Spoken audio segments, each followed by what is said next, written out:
Good morning, everyone. It's Friday, the 7th of August, and I hope you've had a terrific week. I've got a few things to cover in the video this morning. The first one is our Melbourne campus. You'll notice that I made the decision to temporarily cease on-site operations at our Melbourne campus. That means that the staff that were using the campus, working at the campus, are now working from home, as most of our Victorian staff are. And of course, that applies to all our students as well. And we've communicated with all of our students that were using the Melbourne campus and provided them extra support and continue to communicate with them to make sure they can continue with their studies as per usual. This is a really tough time for everyone in Australia and around the world, but particularly for people in Victoria. And I'm really aware of that.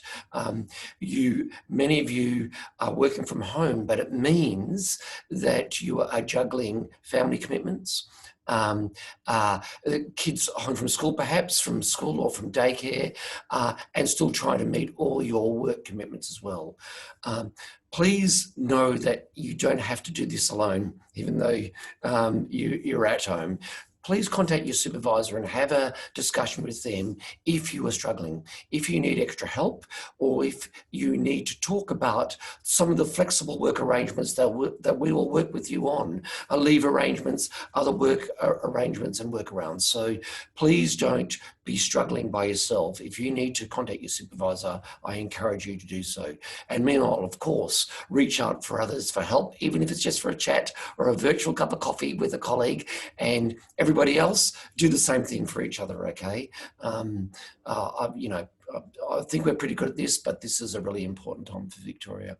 Speaking of Victoria, Lara Carton, our Associate Vice President of Victoria, throughout all this other stuff that is going on and all the decisions made and all the support she's providing the staff and the students in Melbourne, she's also been busy in social innovation. And she has just got an article in the Stanford Review on Seeker University's work with Ashoka U and social innovation. I mean, Lara, it's quite remarkable that you had the space and the time to get through this extra work while you're meeting all your huge responsibilities as AVP in Melbourne.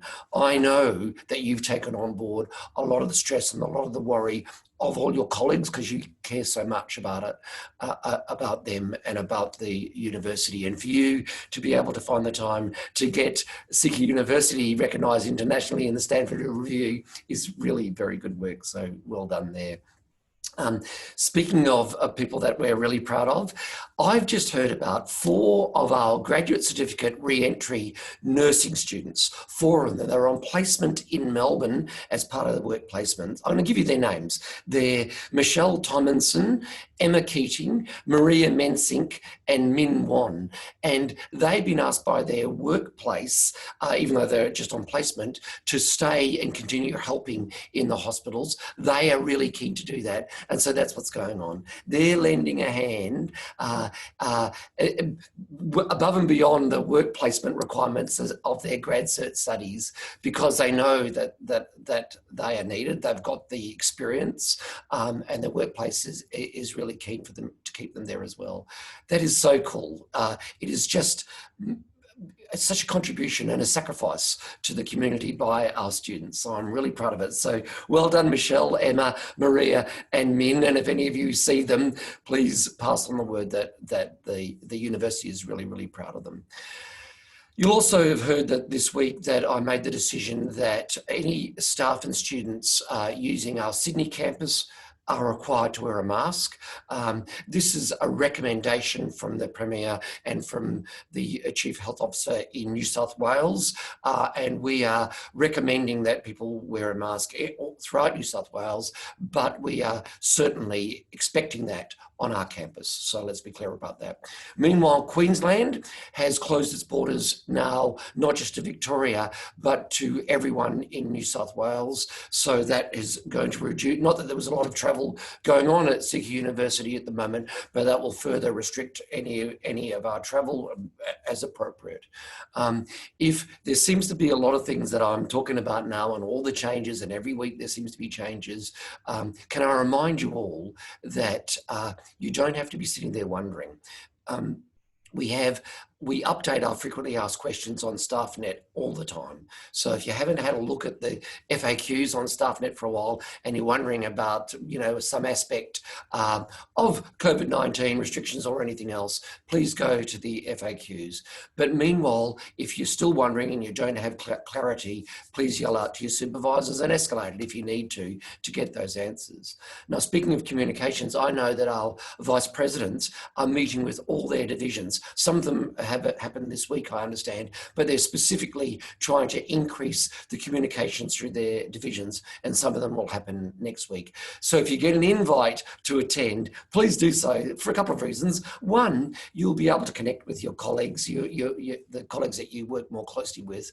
But two, there'll be more specific questions and more nuanced discussions of what's going on within your divisions. So I can give you some general updates here and there, and I hope it helps, but there's probably more interesting and more specific details through your divisions. So when you get those invites to virtual meetings, probably via Zoom, I really encourage you to take advantage of them and connect with your colleagues and connect with your supervisors and managers, and to take the opportunity to be really clear about everything that's going on in your area. Queensland this week, Queensland State Government announced a $150 million package for universities. They variously called it a bailout for Queensland universities and a rescue package for Queensland universities. You'd think that there was an election coming up in the next few months with that sort of talk. They're effectively foreshadowing loans to universities. We have been working on the loans from the state government, where we can only get loans through government. We've been working on this for 3 months.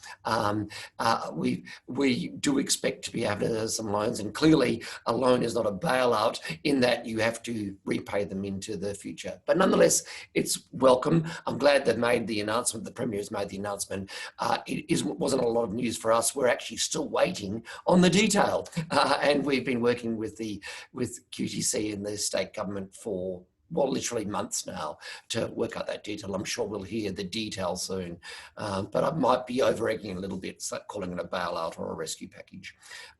This week, I've been busy, I've been very busy, mostly with meetings with politicians and our partners, industry partners and other things, but I've done some other interesting stuff as well. Let me see, we had an executive planning day, which is really important for me to get my team together to remind us all of exactly where we're going and how we're doing this, particularly important during the turbulent times caused by COVID-19.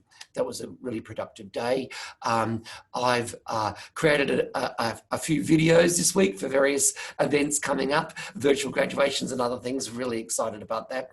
I got back on the tools this week and gave a lecture to the environmental science students. The subject was environmental monitoring, and I talked about wildlife management and gave some war stories and talked about an area that I used to be used to do a lot of work in, less so nowadays. I've been rabbiting on probably enough. Thanks for listening, everybody. Have a great weekend. Next week, next Friday, is a holiday. It's the delayed show day holiday. So it'll be a holiday for Brisbane, Mackay and Rockhampton. So next Friday, I have the day off. So I'll do the video the day before. So I'll talk to you by video next Thursday. Talk to you then. Bye-bye.